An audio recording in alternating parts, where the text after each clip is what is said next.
After my son's death, my daughter-in-law whispered to his mother, "She won't get a single dime." My son had been gone for less than 48 hours. As I stood by his casket, the only thing I could hear over the sound of my own breaking heart was my daughter-in-law's whisper to her mother, "Now she won't get a single dime." It wasn't just greed in her voice. It was fear. And in that moment, I knew my son's death was not the end of the story. It was the beginning of a war. Before we continue, please subscribe to the channel and let us know where you are listening in the comments. The air in the funeral home was thick with the cloying scent of lilies and unspoken grief. Outside, the cold Maine fog pressed against the stained glass windows, muffling the world and sealing us inside this bubble of sorrow. Each guest who approached me offered the same gentle murmur, the same sympathetic touch on the arm. I accepted their condolences with a quiet nod, my mind a numb haze. It didn't feel real. My David, my vibrant, complicated son, could not be in that polished mahogany box. I stared at his face, so still and pale under the mortician's careful work. He looked like a stranger wearing my son's favorite suit. My hands, hidden in the folds of my black dress, trembled uncontrollably. I clutched the small embroidered handkerchief he'd given me one Mother's Day years ago, its soft cotton a flimsy anchor in a sea of loss. Then, Veronica and her mother, Regina, approached. Veronica, my son's wife of 10 years, was the picture of a grieving widow. Her black designer dress was impeccable, her blonde hair pulled back in a tasteful chignon. A single, perfect tear traced a path down her cheek, but her eyes were restless. They darted from the casket to the guests, and then, briefly, to me. They stood beside me, feigning shared sorrow. Regina placed a hand on Veronica's back, a theatrical gesture of comfort. I closed my eyes, wanting only silence, wanting them to go away. And that's when I heard it. It was a whisper, meant to be swallowed by the somber organ music, but to my ears, it was as loud as a gunshot. "Now she won't get a single dime," Veronica breathed into her mother's ear. The words sliced through my fog of grief. It wasn't a cry of pain. It wasn't a lament for her lost husband. It was a declaration of victory. My eyes snapped open. I didn't turn my head, but I watched them in the reflection on the casket's glossy surface. I saw Veronica's hand, perfectly manicured, clench into a tight fist at her side. I saw the look she exchanged with her mother, not of shared loss, but of shared conspiracy. There was greed there, yes, but underneath it, I saw a flicker of raw, desperate fear. The grief that had been a heavy blanket suddenly became a shard of ice in my chest. The world, which had been muted and gray, sharpened into painful focus. The whisper wasn't just cruel, it was urgent. It was the frantic hiss of someone who had just escaped a disaster and was scrambling to secure their position. Why? The question echoed in the sudden ringing silence of my mind. This wasn't just about my son's life insurance policy, a handsome sum of $2.5 million. I knew David had named me the primary beneficiary years ago, before he even met Veronica. This felt bigger, darker. The fear in her eyes wasn't the fear of a woman who might lose money. It was the fear of a woman who was already in deep trouble. Veronica must have felt my gaze because she turned, her face instantly rearranging itself into a mask of tearful sympathy. "Oh, Margaret," she said, her voice dripping with false sorrow. I can't believe he's gone." I forced myself to meet her eyes. I saw nothing of the woman my son had loved, only a calculating stranger. My own voice, when I found it, was steady and cold, a tone I hadn't used since I retired as a chief accountant. "I know, Veronica. None of us can." I turned my attention back to my son, my real son, Not the waxen figure before me, but the memory of him. The whisper had changed everything. It had desecrated this sacred place of mourning, but it had also given me something I didn't have moments before: a purpose. The other guests saw a heartbroken mother, a 72-year-old widow lost in her sorrow. Veronica saw an obstacle, a problem to be managed. They were both wrong. That whisper had awakened the part of me that had been dormant for years. The accountant, the problem solver, the woman who knew that behind every number and every whispered word lies a truth waiting to be uncovered. And I would uncover the truth of my son's life and his death, no matter what it cost me. The drive back from the funeral home was a blur of gray coastline and bare skeletal trees. The old Volvo wagon seemed to know the way on its own, its engine a low hum against the oppressive silence. When I pulled into the long gravel driveway, the house stood waiting like a silent, stone-faced witness. Our family home, a grand Victorian dame that had seen 3 generations of Elwoods, now felt less like a sanctuary and more like a mausoleum. Inside, the air was cold and still. The only sound was the solemn, rhythmic ticking of the grandfather clock in the foyer, each tock a heavy footstep of time marching on without my son. For a moment, the sheer emptiness of the house threatened to swallow me whole. Every room held a ghost. David taking his first steps on the Persian rug in the living room. David doing his homework at the massive oak dining table. David, just last Christmas, standing by the hearth, laughing, his voice echoing off the high ceilings. I walked past the living room, past the dining room, my hand trailing along the cool wood of the banister. I couldn't bear to linger in those shared spaces. Instead, I found myself drawn to the one place that was exclusively his study. The door creaked open, revealing the room just as he'd left it. It was a library of his life. Shelves lined with books on history and finance, a framed photo of us on his desk, his leather armchair still holding the faint impression of his form. The scent of old paper, leather, and his subtle cologne hung in the air. This is where the wave of grief should have finally broken me. I expected to collapse into his chair and let the sorrow consume me, but it didn't. As I stood on the threshold, something else took over. It was the accountant in me, the part of my mind that spent 40 years finding discrepancies in columns of numbers. My brain, desperate for an anchor, latched onto logic and order. And David's study was the epitome of order. He was meticulous, a place for everything and everything in its place. My eyes scanned the room not with the soft focus of nostalgia, but with the sharp precision of an audit. And that's when I saw the first thing that was wrong. On the second shelf, nestled between a biography of Churchill and a treatise on economic theory, was a well-worn copy of Moby Dick. It was one of David's favorites, but it belonged on the top shelf, with his collection of classic literature. It was out of place by a full 12 inches. It was a small thing, insignificant to anyone else. But I knew my son. He wouldn't have been so careless. I walked over to the bookshelf and ran my fingers along the spines. The leather on the other books was smooth, coated in a fine, undisturbed layer of dust. The spine of Moby Dick was clean, as if it had been handled recently. I pulled it out. It felt heavier than I remembered, or maybe my hands were just weak. I flipped through the pages, expecting a note, a bookmark, anything. I found nothing. With a sigh that was half frustration, half confusion, I slid it back into its incorrect spot. My gaze continued its sweep of the room. That one small inconsistency had put me on high alert. My eyes landed on the large oil painting hanging above the fireplace, a portrait of my late husband, David, and me, painted a decade ago. We looked happy, windswept, a perfect coastal Maine family.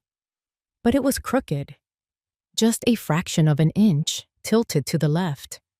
David would have sooner let the roof leak than allow a picture to hang askew in his study. I moved towards the fireplace, the ticking of the clock in the hall seeming to grow louder, more insistent. My heart was beating a little faster now. This wasn't grief. It was adrenaline. I reached up, my hand surprisingly steady, and adjusted the heavy frame. As I nudged it back into perfect alignment, my fingers brushed against the wall behind it. I felt a small, rough indentation in the plaster. Curiosity overpowering everything else, I tilted the painting away from the wall. There, hidden behind the frame, was a tiny, deliberate scratch. It wasn't a crack from the house settling or an accidental scuff. It was a clean, sharp line, about half an inch long, as if someone had marked the spot with the tip of a knife. I let the painting fall back into place. I stood there in the center of the silent room, the pieces clicking together in my mind, forming not a clear picture, but the distinct outline of a puzzle. The misplaced book, the crooked painting, the hidden mark. These weren't random details. They were messages. My son, the meticulous planner, the man of order, had deliberately created disorder. He was trying to tell me something. Veronica's whispered words at the funeral echoed in my ears. Now she won't get a single dime. She wasn't just talking about money. She was afraid of something else, something David knew about, something he had hidden. The cold in the house was no longer the chill of emptiness. It was the thrill of a hunt. My son had left me a map, and I, the woman who had taught him how to read and how to reason, was the only one who could follow it. The pain in my chest was still there, a dull, heavy ache. But now it was mixed with something new, something fierce and unyielding, resolve. I was no longer just a grieving mother. I was my son's last line of defense. The next morning, I drove the 20 minutes into our small coastal town to see Richard Hale. Richard had been my late husband's best friend since they were boys, and our family's lawyer for as long as I could remember. His office, a converted carriage house behind his own stately home, was a cozy fortress of mahogany, worn leather, and the comforting smell of old books. It was a place where problems were meant to be solved over a cup of tea, a relic from a more civilized time. Richard, with his shock of white hair and kind, wrinkled eyes, greeted me with a hug that felt both strong and gentle. He sat me down in one of the deep leather armchairs facing his sprawling, paper-strewn desk. "Margaret, I'm so sorry," he began, his voice a low rumble. "There are no words." "I know, Richard," I said, my own voice tight. I reached into my handbag and pulled out the thick envelope containing David's life insurance policy. I placed it on the one clear spot on his desk. "I need you to look at this." Veronica's behavior at the funeral. It was unsettling. Richard put on his reading glasses and carefully reviewed the documents. He hummed thoughtfully, his brow furrowed. "Well, it's all ironclad," he finally said, looking at me over the rim of his glasses. "David set this up years ago. You are the sole beneficiary of the $2.5 million policy. Veronica has no legal claim to it whatsoever. It's as clear as day." A wave of relief washed over me, but it was fleeting. Then why would she say what she said? Why did she seem so desperate? Richard leaned back in his chair, which groaned in protest. He steepled his fingers, a habit he had when he was thinking deeply. "Greed makes people do ugly things, Margaret. But you're right to be cautious. My advice? Keep your cards close to your chest. Don't engage with her. Let me handle all the official correspondence. We'll dot the I's and cross the T's, and this will all be settled quietly."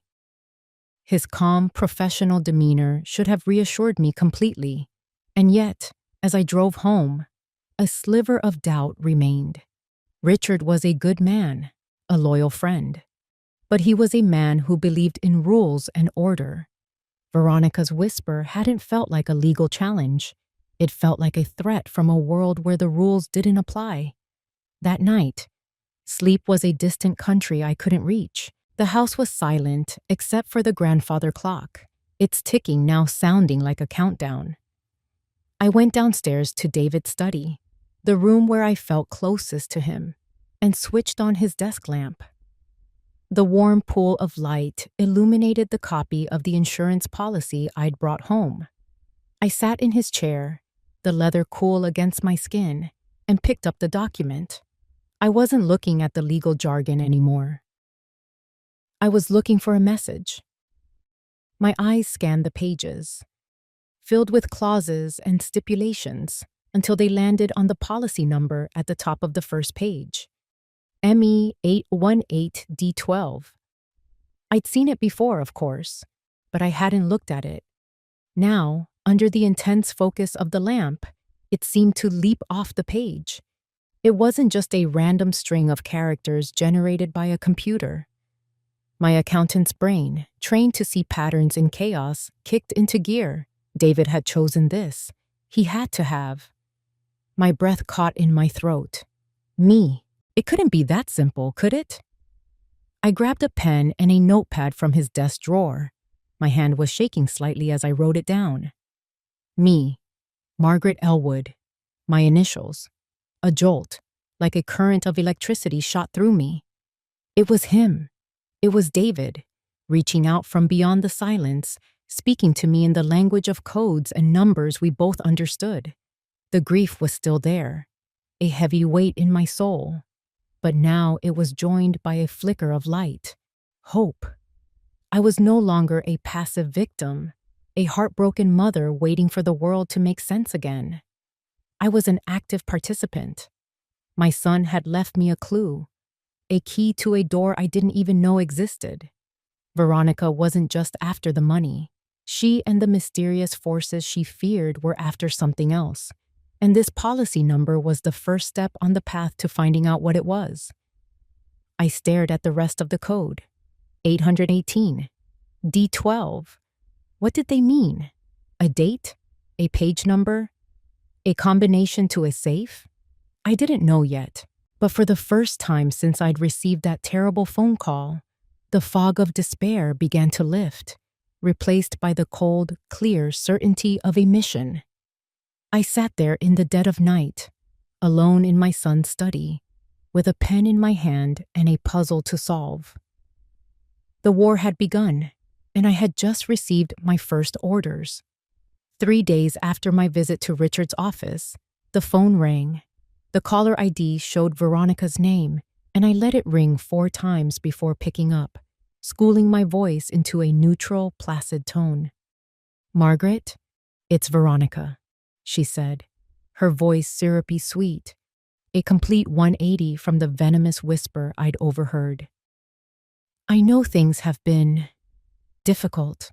I was hoping you'd let me cook you dinner tonight, just the 2 of us, and Mother, a chance to connect, for David."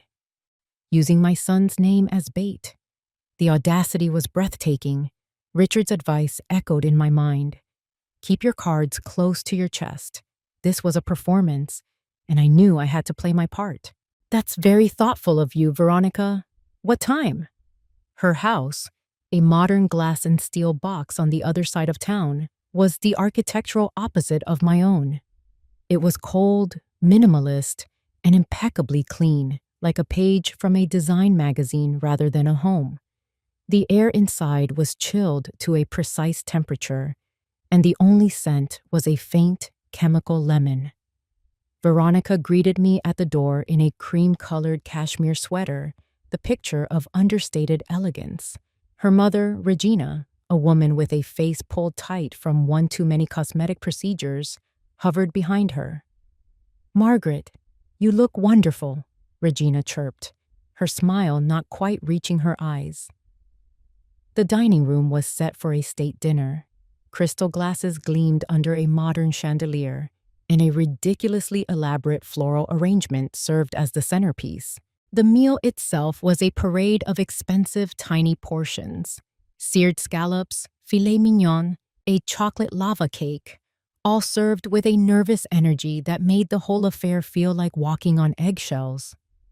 For the first half of the meal, they stuck to safe, meaningless topics: the weather, a new art gallery in town, the dreadful state of the roads after the winter. I played along, the grieving but composed mother-in-law, while my mind was a whirring calculator, analyzing every word, every glance. They were clumsy hunters, circling their prey, and I could feel them getting ready to close in. Regina made the first move. "You know," she began, dabbing her lips with a linen napkin, "David was always so proud of his family's history. The Elwood name means so much in this town." "We have a lot to be proud of," I agreed, taking a slow sip of my water. "All those lovely things in your house," she continued, her voice a little too casual. "The antiques, the paintings. Your husband had such impeccable taste. David must have inherited that." I saw Veronica give her mother a subtle warning glance. Too soon, too obvious. Veronica smoothly took over, her tone gentle and solicitous. "What Mother means is, we were just talking about how important it is to preserve David's memory, all the things that were important to him." She paused, refilling my wine glass even though it was still half full. "He was always so sentimental about his father's things, the old desk, the books." She let the sentence hang in the air. This was it, the real reason for the dinner. They weren't after the furniture. They were fishing. I put on my most wistful expression, letting a little tremor enter my voice. Yes, he was. He loved his father's library, said it was his legacy, a legacy of knowledge, he called it. I looked directly at Veronica, my eyes misty. "That's the most valuable thing his father left him, you know. Not the money or the things, the principles." I saw a flicker of frustration in Veronica's eyes before she masked it. They weren't getting what they wanted. It was time for her to cut to the chase. She leaned forward, placing her hand on my arm. Her touch was cold. "Of course, Margaret. The principles are what matter." Her voice dropped to a confidential, almost conspiratorial tone. "It's just, I was wondering, did David ever tell you about any of the particularly valuable things his father left behind? Anything special he might have kept locked away?" The question was delivered perfectly, a blend of idle curiosity and loving concern. But I heard what was underneath.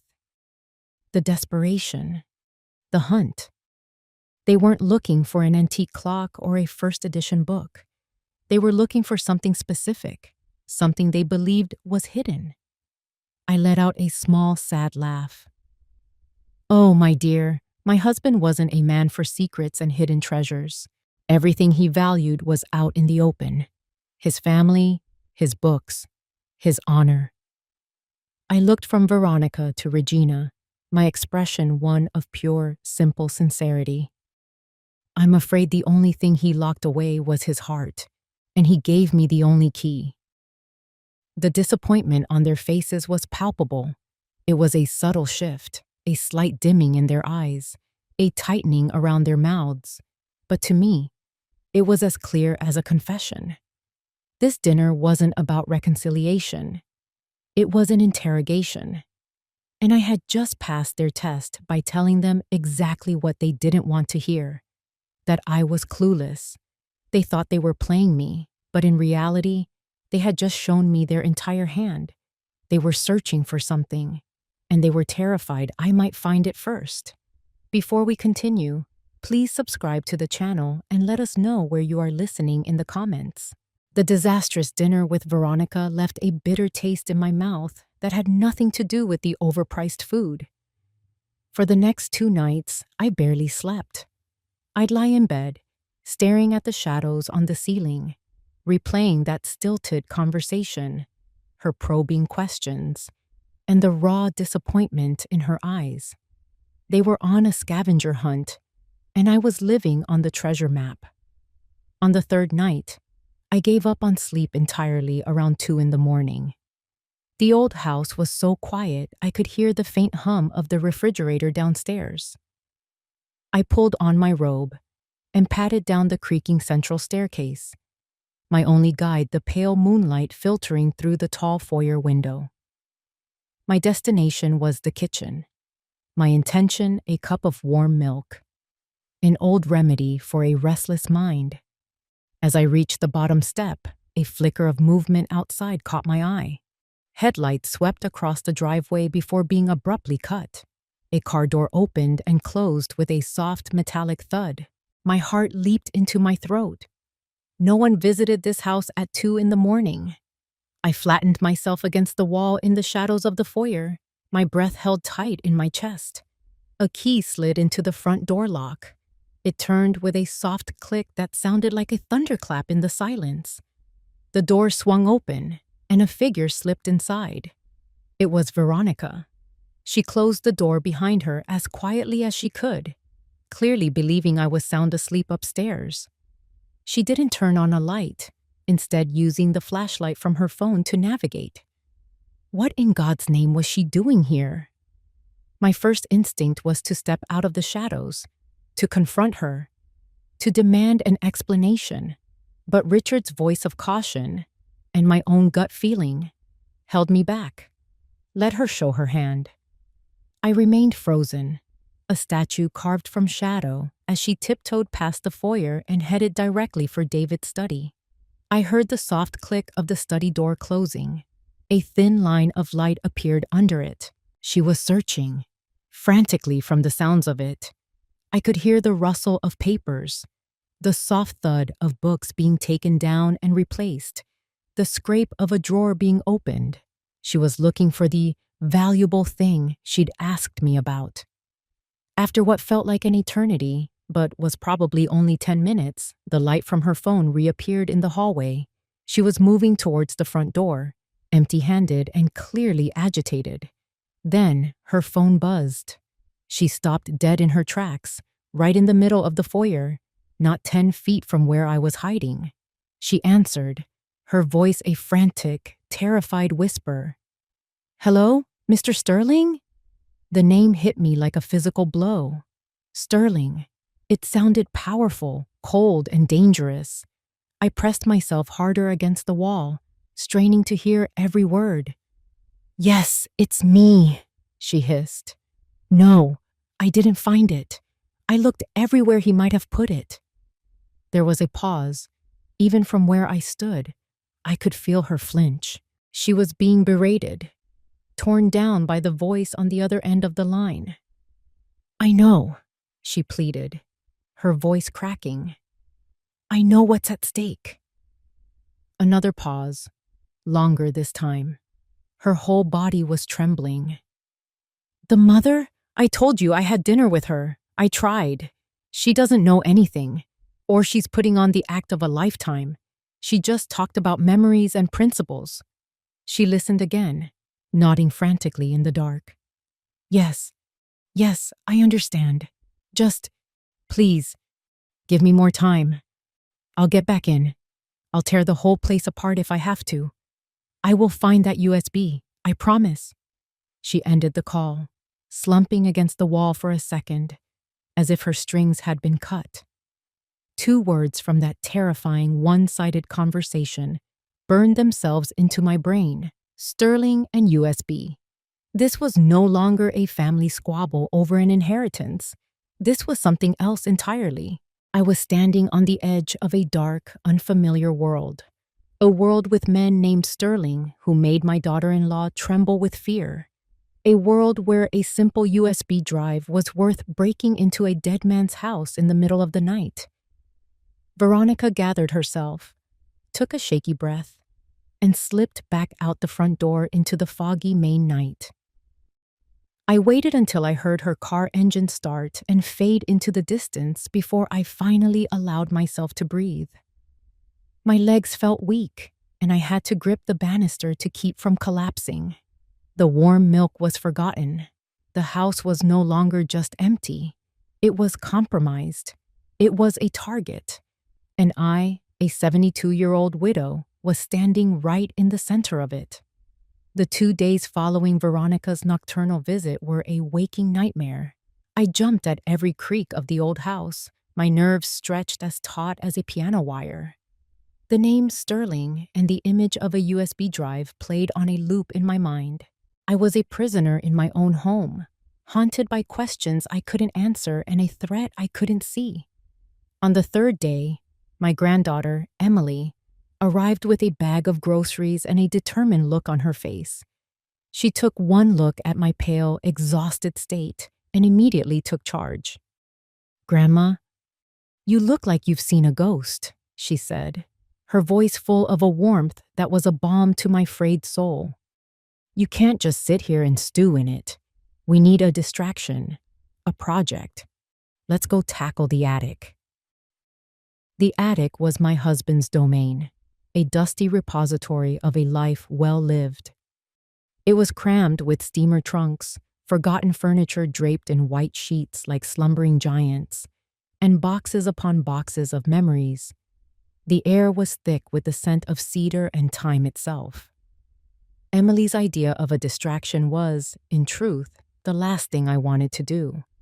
But I was too tired to argue. She was a whirlwind of youthful energy, pulling down boxes and laughing at old report cards and my questionable fashion choices from the 1970s.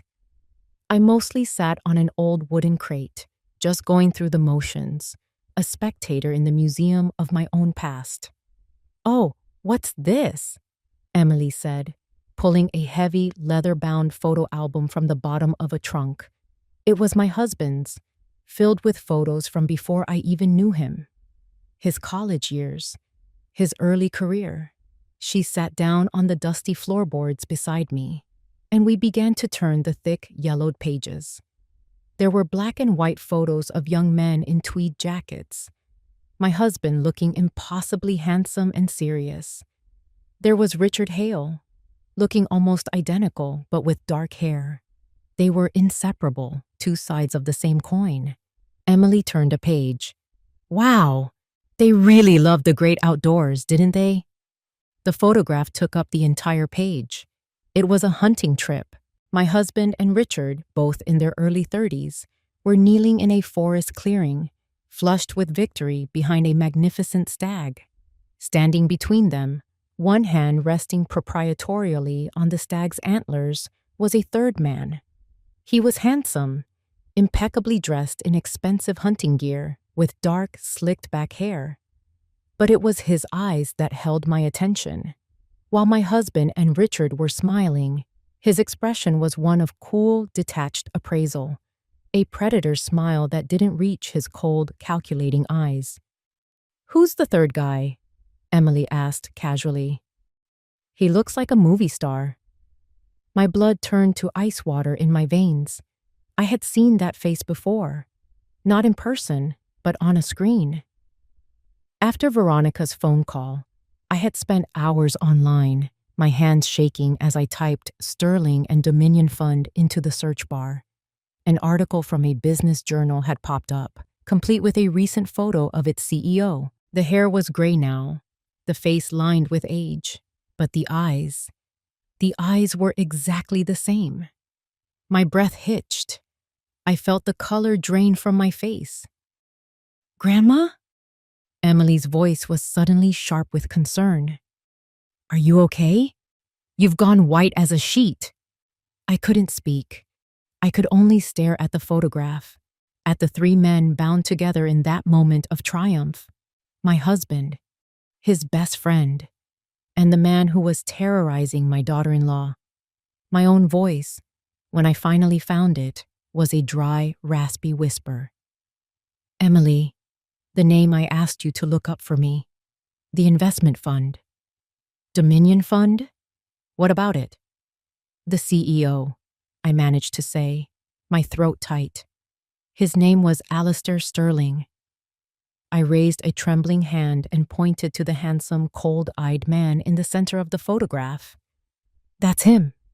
Emily stared, her mouth falling open slightly as she compared the face in the photo to the one she must have seen online. The pieces were no longer just clicking into place. They were slamming together with the force of a car crash. This wasn't a new problem. This wasn't David's mess. This was a ghost from the past. This nightmare had its roots in a time before my son was even a thought, in a friendship I knew nothing about.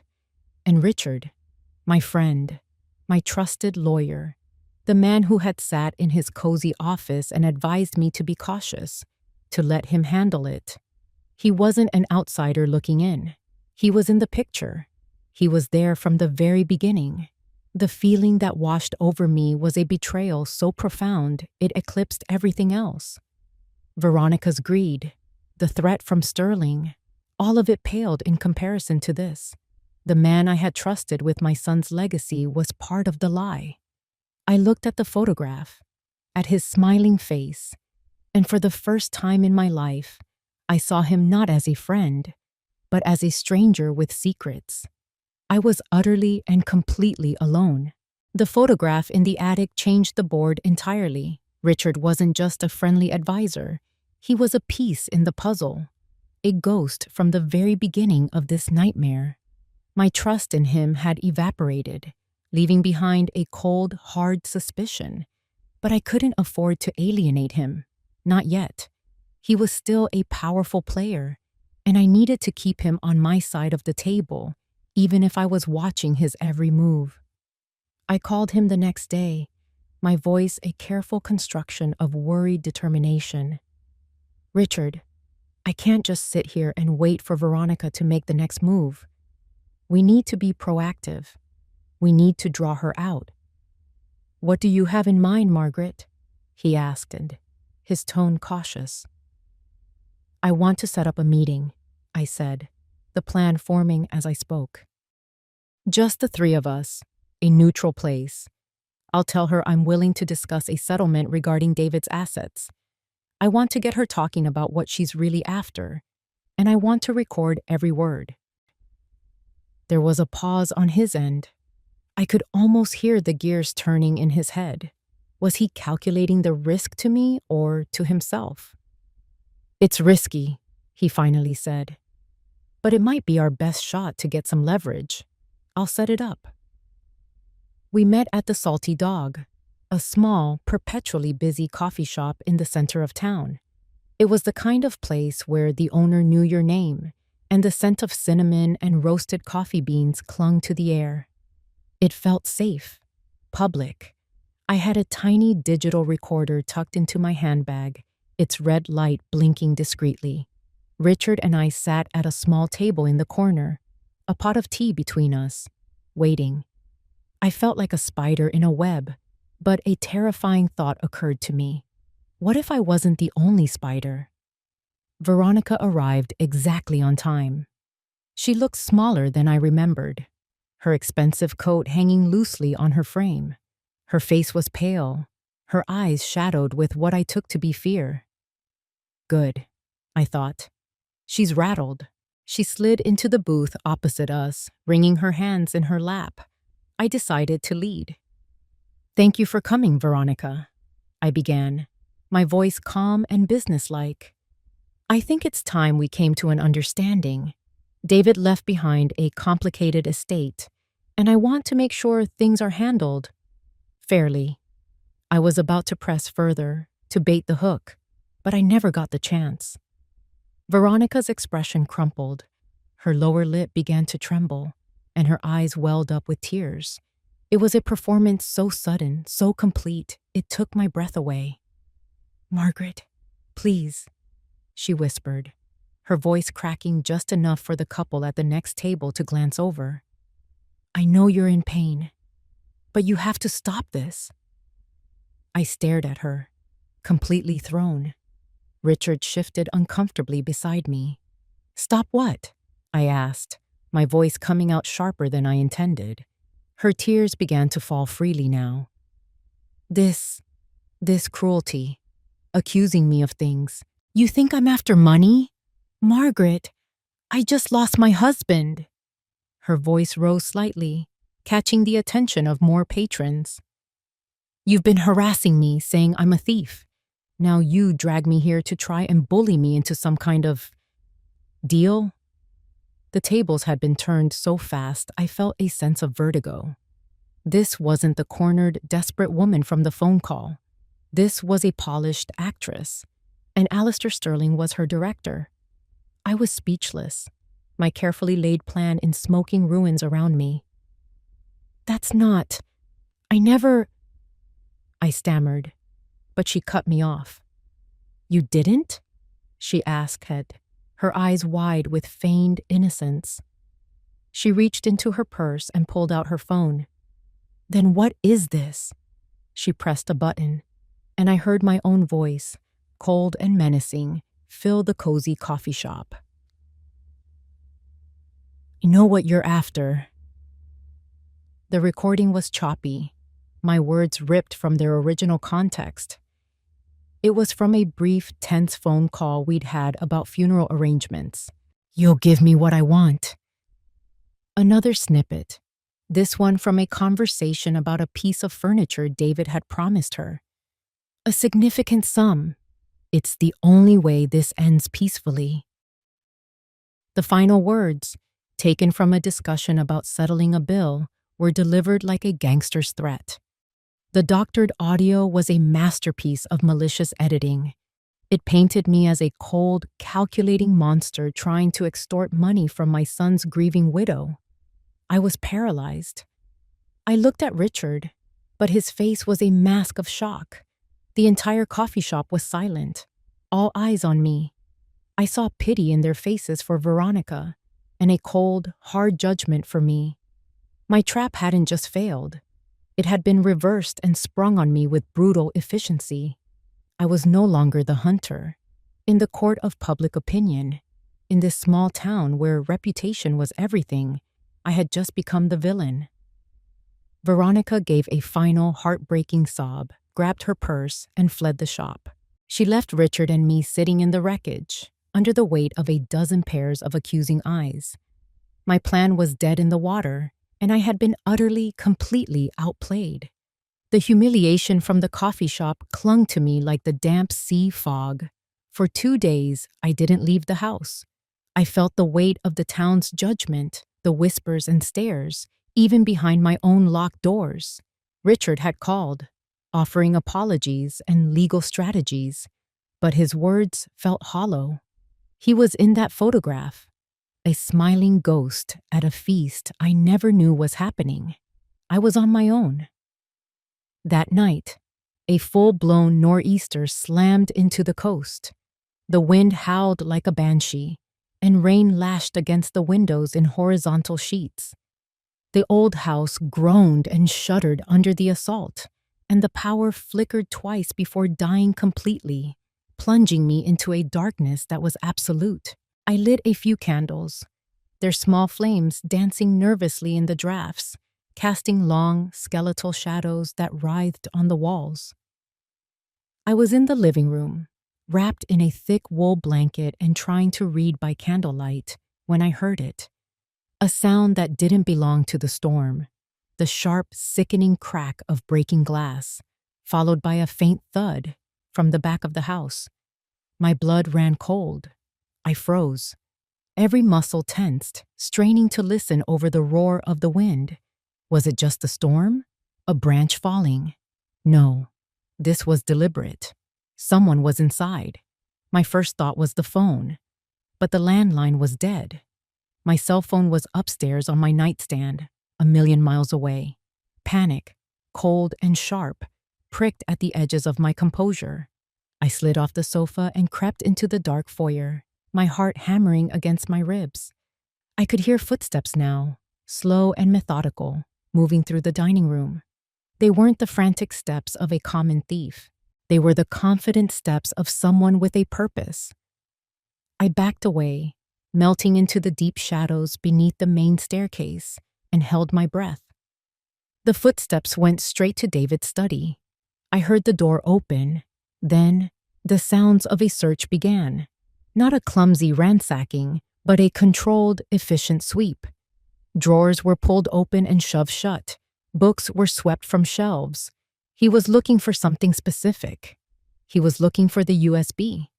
After a few minutes, the footsteps left the study and came back into the hall. For one terrifying moment, I thought he was coming up the stairs. I squeezed my eyes shut, praying to a God I wasn't sure I believed in anymore.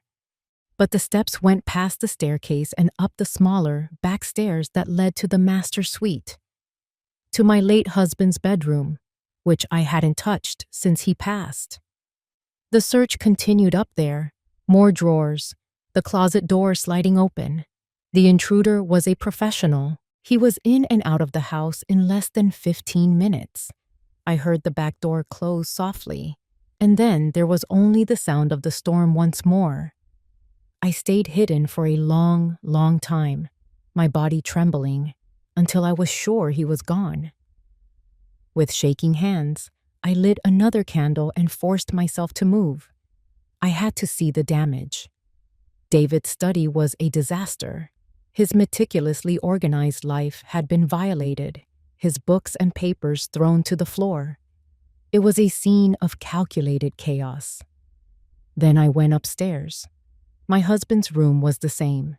Clothes pulled from drawers, the contents of his desk scattered. They had searched the two places most precious to the men in my life.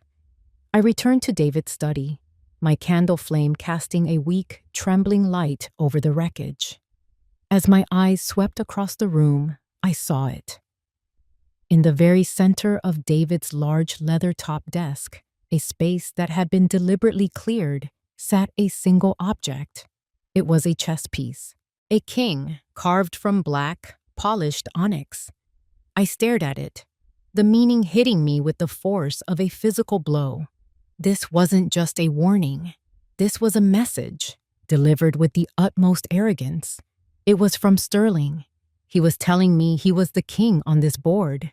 He was telling me my son, a mere pawn or knight, had been taken. He was telling me not to make the same foolish mistake. The public humiliation at the coffee shop had been one move. This violation, this invasion of my home, was another. He was showing me he could get to me whenever he wanted. The fear that had held me in its icy grip for the past hour didn't vanish, but it was consumed by something else, something hot and powerful. Rage. A cold, clarifying fury. He thought a broken window and a child's game piece would send me scurrying into the corner like a frightened mouse. He thought he could intimidate a 72-year-old widow into submission. He had just made the biggest mistake of his life. A line had been crossed. This was no longer about defending my son's memory or protecting his inheritance. This was about justice. I picked up the cold, heavy chess piece. It felt solid in my hand, a declaration of war. Fine, Mr. Sterling, I thought. The storm outside no match for the one inside me. You want to play a game? Let's play.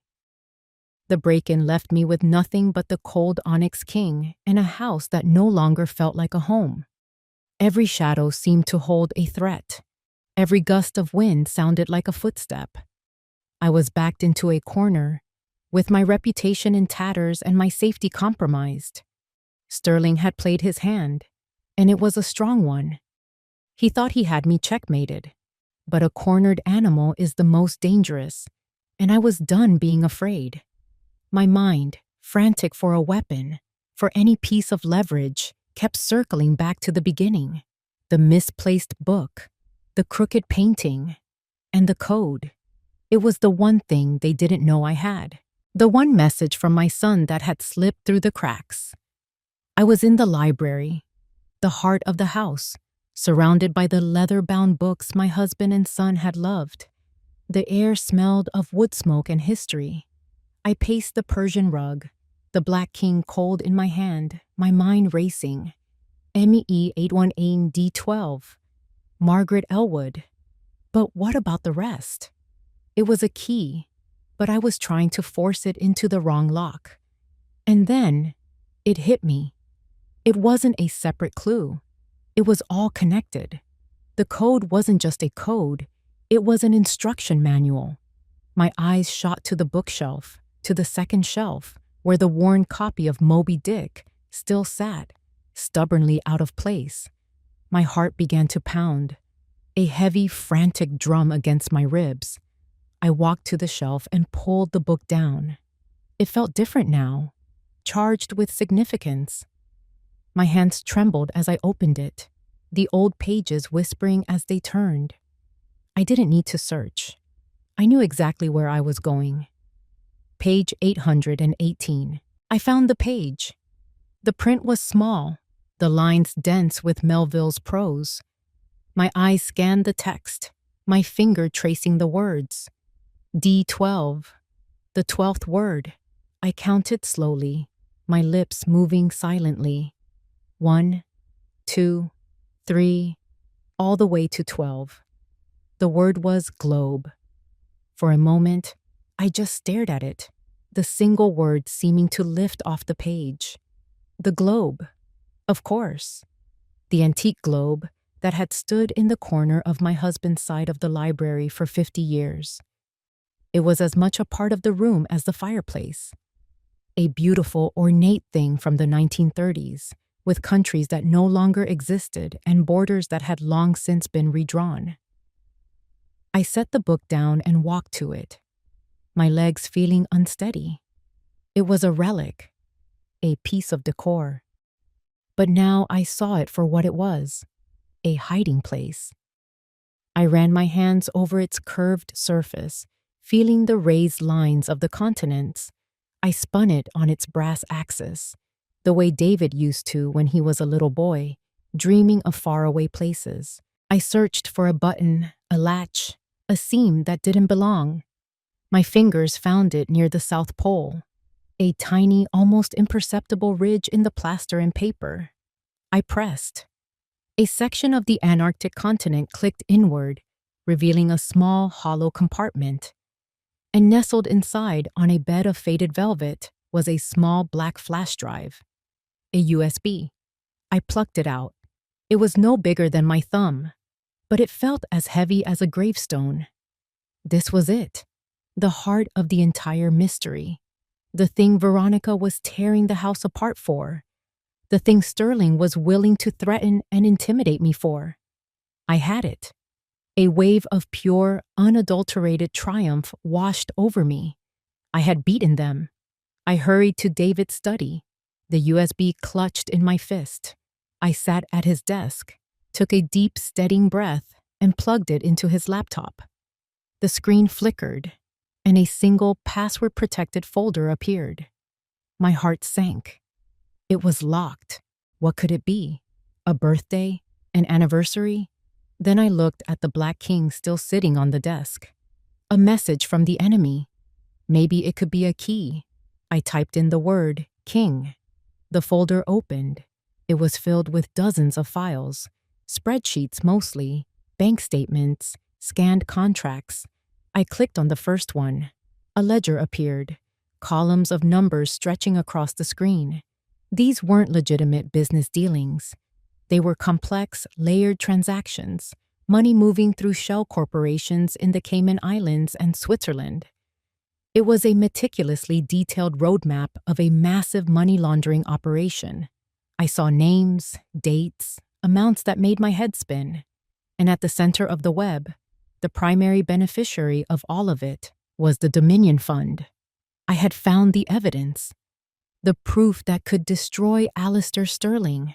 But as I scrolled through the labyrinthine data, my eyes fell on a small detail at the bottom of the spreadsheet. Metadata, the file properties. My blood went cold. Author, Elwood, Charles. Date, created October 12, 1998. Charles Elwood, my husband. The room began to spin. It couldn't be. Not him. Not the man I had loved and honored for nearly 50 years. I frantically clicked on another file, and another. It was all the same. His name was on every single one. He wasn't a victim. He wasn't a pawn. He was the architect. He had built this entire criminal empire from the ground up. My son hadn't been a conspirator trying to hide it. He had inherited this poison pill, and had died trying to figure a way out.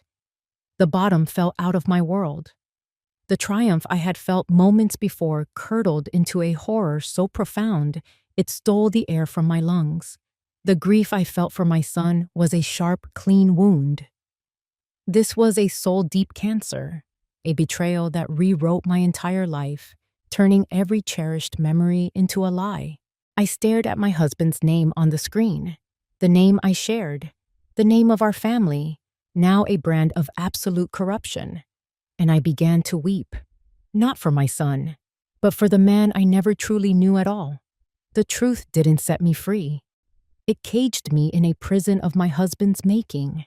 For hours, I sat in the dark, the laptop screen casting a ghoulish blue light on my face as I navigated the labyrinth of his crimes. The storm outside continued its assault, a fitting soundtrack for the complete demolition of my life. But as the first gray light of dawn broke through the clouds, the grief and horror began to cool, hardening into a singular, ice-cold purpose. This ended tonight, on my terms. I picked up the phone. My first call was to Veronica. She answered on the first ring, her voice a mess of anxiety. "Hello? It's Margaret," I said, my voice devoid of any emotion. "Come to the house. Now, come alone. I have what you're looking for." I hung up before she could respond. My second call was to Richard. "Margaret, are you all right? I've been worried sick." "I need you to come over, Richard," I said, my tone flat and uninviting. "There's been a development. It's time to put all the cards on the table." I didn't wait for his reply either. I went into the living room, lit a small fire in the hearth, and placed the USB drive in the exact center of the heavy oak coffee table. Then, I sat in my husband's favorite wingback chair and waited. Veronica arrived first, as expected. She looked like she hadn't slept in a week. Her eyes, wide and terrified, immediately locked onto the USB drive.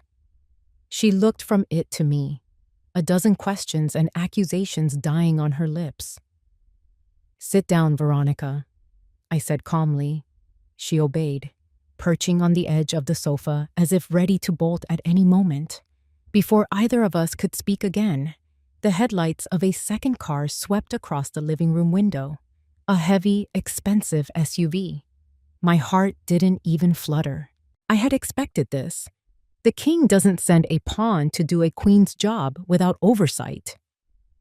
The front door opened, and Alistair Sterling walked in as if he owned the place. He was exactly as I remembered from the photograph, only older, harder. He exuded an aura of expensive tailoring and absolute power. He gave Veronica a look of withering contempt before turning his cold eyes on me. "Mrs. Elwood," he said, his voice a smooth, polished baritone. "An unexpected pleasure. It seems my employee has made a mess of things."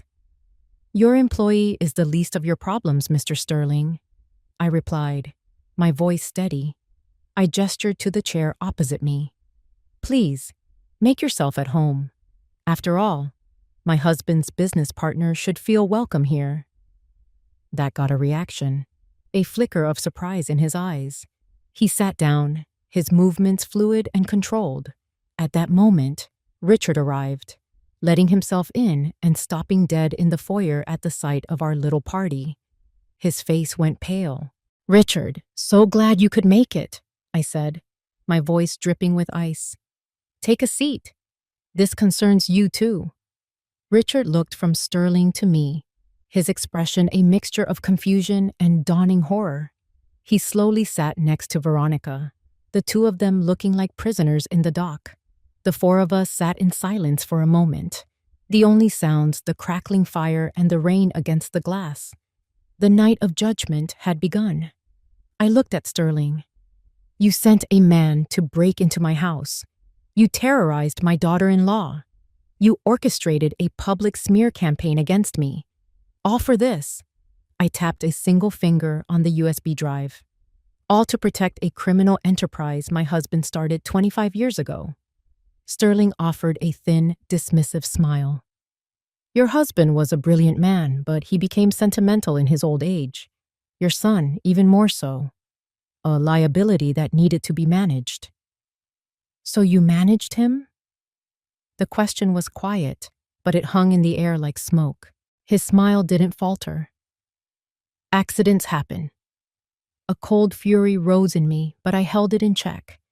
I turned my gaze to the man cowering on the sofa. And you, Richard. You knew. All this time you knew. Margaret, It was complicated, he stammered. Was it? I reached into the pocket of my robe and pulled out the old photograph from the attic. I tossed it onto the table next to the USB drive.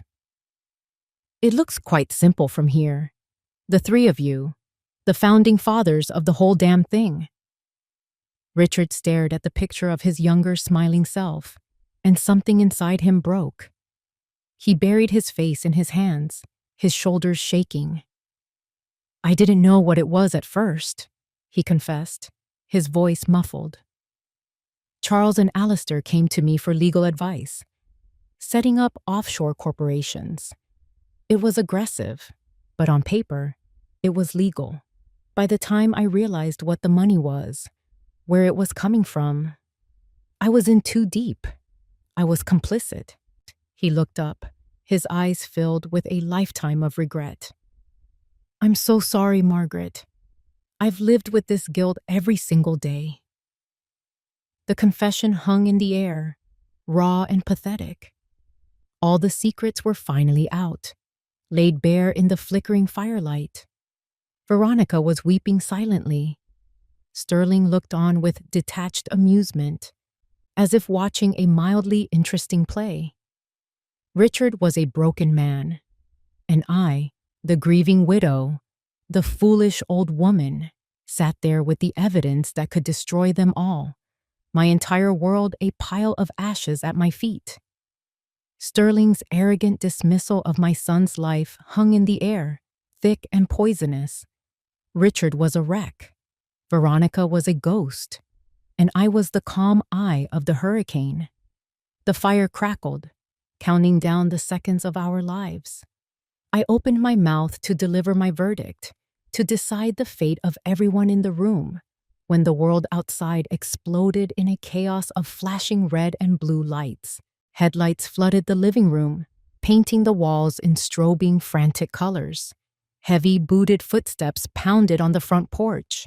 Before anyone could react, the front door burst open and two uniformed police officers stormed in, weapons drawn. Nobody move! Police! For a heartbeat, everyone was frozen. Then, Sterling shot to his feet, his face a mask of pure fury. What is the meaning of this? He boomed, his voice accustomed to instant obedience. He didn't get it. An officer was on him in a second, twisting his arm behind his back with a grunt of effort. Sterling, for all his power and money, was just a man, and he gasped in pain as the cold steel of handcuffs clicked around his wrists. You have no idea who you're dealing with, he snarled, his composure finally shattering. He wasn't looking at the police. He was looking at me, his eyes burning with a hatred so pure it was almost a physical force. This is her. This is a family squabble, a crazy old woman's fantasy. As they started to haul him away, he threw his head back and roared, a final desperate act of defiance.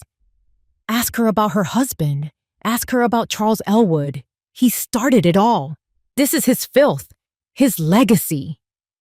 His words echoed in the suddenly quiet room as the police dragged him out into the stormy night. Veronica, who had been a statue of terror, finally collapsed.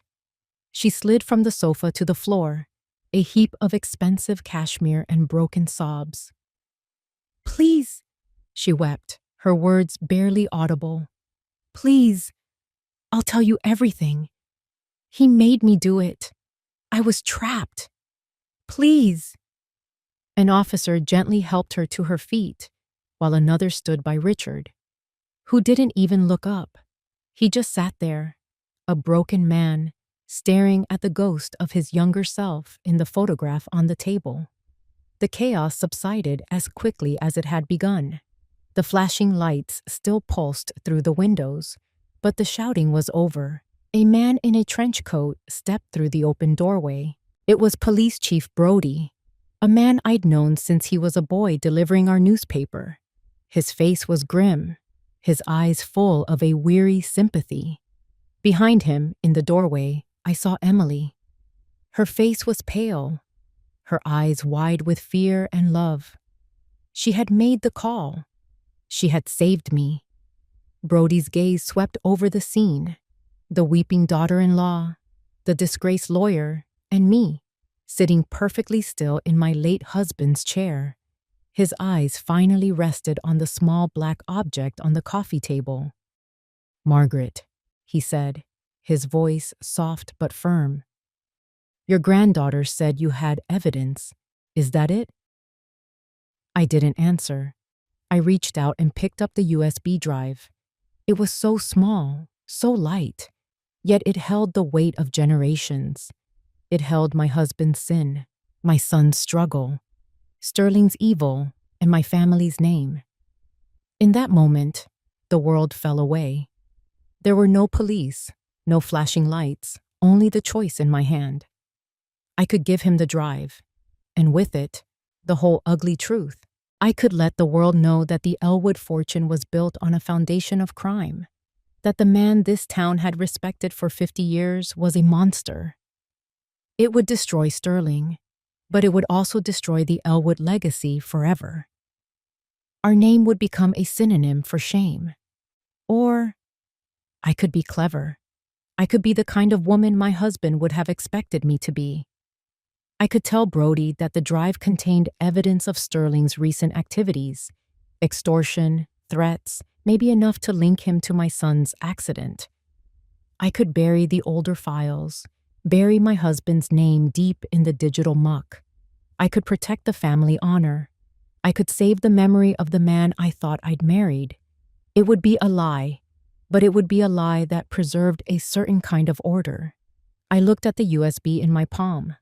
Justice on one side, shame on the other. I thought of my son, crushed under the weight of this poisonous inheritance. I thought of Emily, standing in the doorway, representing a future that deserved to be built on truth, not a carefully curated lie. What was the Elwood legacy, really? A grand house? A respected name? Or the chance to finally do the right thing, no matter the cost? My choice was clear. I looked up and met Chief Brody's gaze. My hand was perfectly steady as I held out the drive. "Everything you need is on here, Chief," I said, my voice clear and strong. Everything. 6 months have passed since that stormy night. The autumn sun, low and golden, now streams through the windows of the old house, filling the rooms with a gentle, forgiving light. The trial was a spectacle, the talk of the town and a minor sensation in the national business pages. The Elwood name, once a symbol of old money and quiet dignity, was dragged through the mud. Alistair Sterling, arrogant and defiant to the very end, was convicted on a mountain of evidence and will likely spend the rest of his life in a federal prison. Veronica, in exchange for her full and detailed testimony, received a suspended sentence. She sold her glass and steel house and moved out west, a ghost disappearing from our town's history. Richard Hale surrendered his law license and is serving 2 years in a minimum security facility. He sent me a letter, full of remorse. I have not written back. The scandal was a tempest, but like all storms, it passed. The whispers in town faded. The stares softened into something resembling respect. I had chosen truth over honor, and in doing so, had found a different kind of honor altogether. I didn't keep the money. The $2.5 million insurance policy, the catalyst for this whole nightmare, felt tainted. So I used it to start something new. In a small, rented office space above the town bakery, there is a new sign on the door. It reads, "The Elwood Fund for Victims of Financial Crime." It's not a grand foundation. The furniture is secondhand. The coffee is brewed in a cheap machine, and the files are kept in simple metal cabinets. But the work we do here is the most important work of my life. Emily is my director of operations, my partner, my rock. She has her father's mind for details and her own fierce, compassionate heart. We help people who have been swindled by men like Sterling, people who have lost everything and have nowhere else to turn. We guide them through the legal system, help them get back on their feet. We turn the Elwood legacy of lies into a new legacy of hope. This evening, the house is quiet. Emily has gone home, and I am alone. A fire burns brightly in the living room hearth, its flames dancing and casting a warm glow on the walls. I have a small cardboard box on my lap. It's the last one from the attic, filled with the final remnants of the man I thought I knew.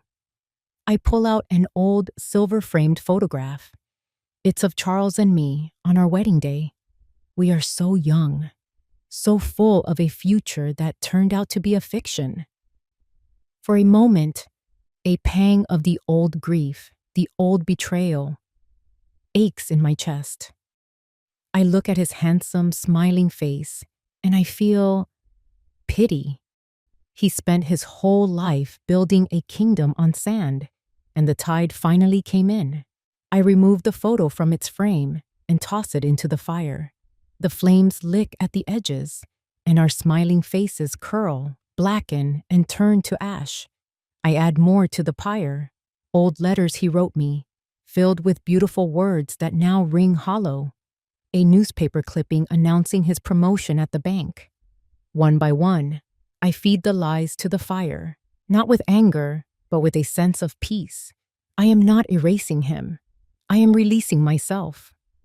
The last item in the box is a small velvet pouch. Inside is the Onyx King, the chess piece Sterling's man left on David's desk. I hold it in my palm, a symbol of a game I was never meant to win. But I did. I didn't play by their rules. I made my own. I tip my hand, and the king falls into the heart of the fire. They said I wouldn't get a single dime. In the end, they were right. I didn't keep a single dime for myself. Because some legacies are worth more than money. Some legacies are built not on what you keep, but on what you give away. The truth, and the chance to start again, from the ashes. If you enjoyed this story, please like the video, subscribe to the channel, and comment 1 below. If not, feel free to comment 0 so we know and can improve future videos. To hear the next story, click the box on the left. Thank you for watching.